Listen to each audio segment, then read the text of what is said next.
Slovenska osamosvojitev je terjala življenja. Usoda v preteklih 20 letih pripadnicam in pripadnikom Slovenske vojske ni prizanašala ne na cestah, ne z boleznimi in drugimi okoliščinami. Kljub svetovnemu napredku na vseh področjih teh življenj ne moremo nadomestiti. Spomin nanje bo večen. Poklonimo se jim z minuto molka.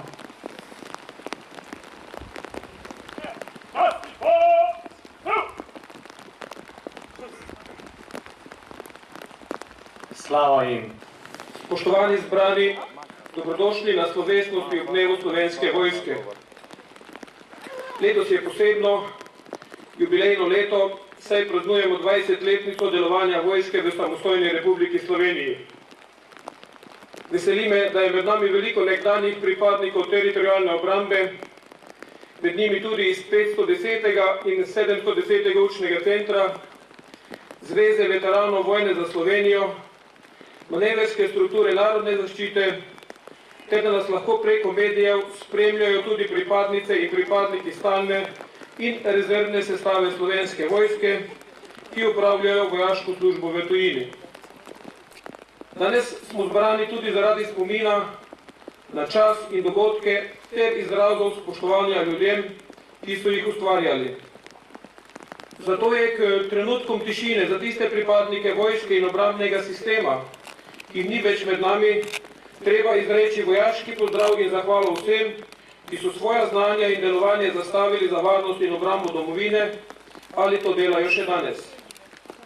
S posebnim spoštovanjem pozdravljam tudi vse prisotne iz veteranskih, častniških, domoljubnih organizacij. Brez vas in prej omenjenih danes ne bi mogli praznovati, ne bi bili samostojni in varni. Lokacija današnje slovesnosti je polna simbolike preteklih 20 let.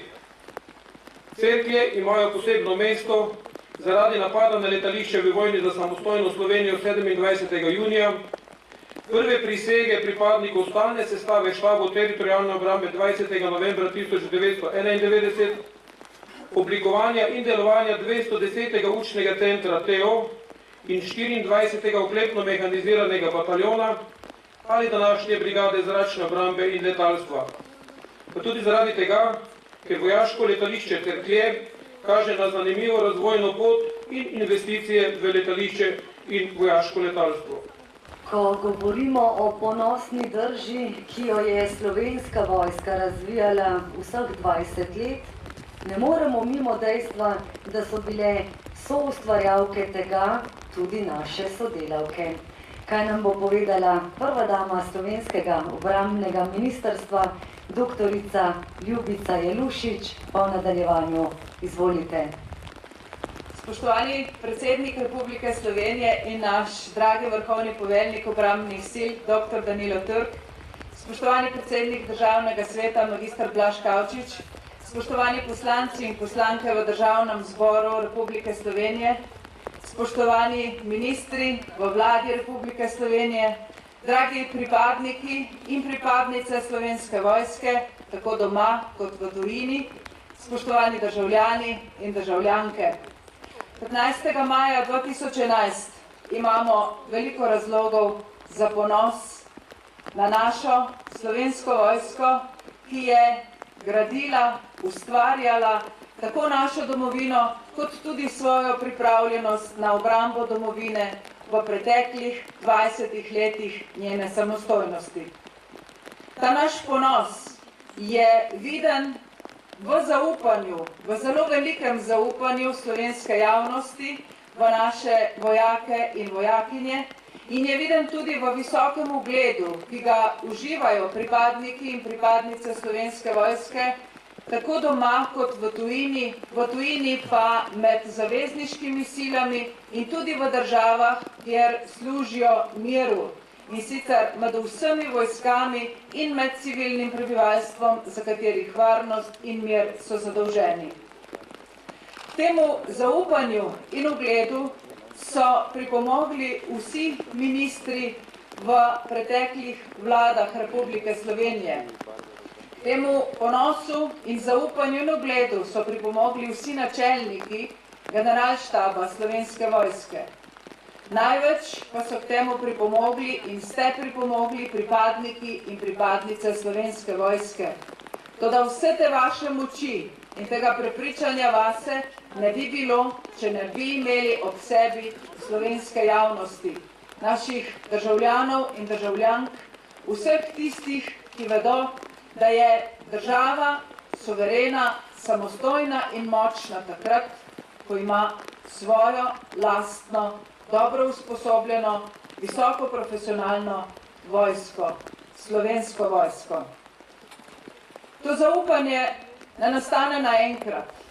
Gradi se postopoma, z veliko potrpežljivostjo, s trdim delom, s prepričanjem vase, s ponosom na vse tisto, kar ste opravili vi, pripadniki in pripadnice Slovenske vojske, kot vsi tisti, ki so v 20 letih stali z vami v postrojih naše vojske.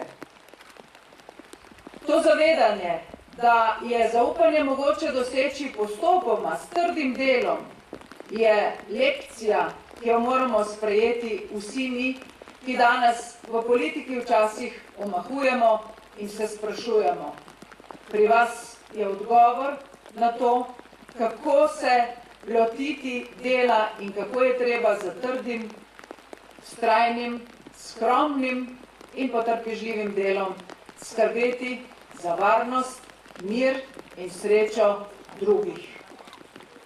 To se ne naredi tako, da se postaviš v prvo vrsto in zahtevaš privilegije zase, ampak tako, da se postaviš v prvo vrsto s svojimi državljani in državljankami in sprejmeš nase breme krize.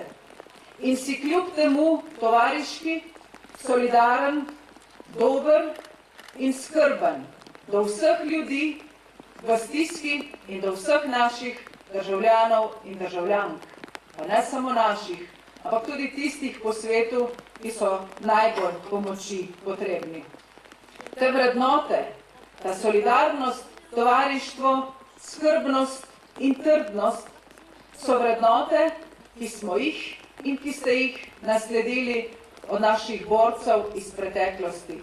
Od Maistrovih borcev, od borcev iz narodno-osvobodilne borbe iz druge svetovne vojne in od naših borcev iz osamosvojitvene vojne. Spoštovani pripadniki in pripadnice Slovenske vojske, spoštovani veterani in veteranke, naše poslanstvo je mir v svetu in varnost naših državljanov. Stojimo trdno v izvrševanju teh poslanstev tudi v prihodnjih letih in desetletjih. Srečno Slovenska vojska, srečna Slovenija!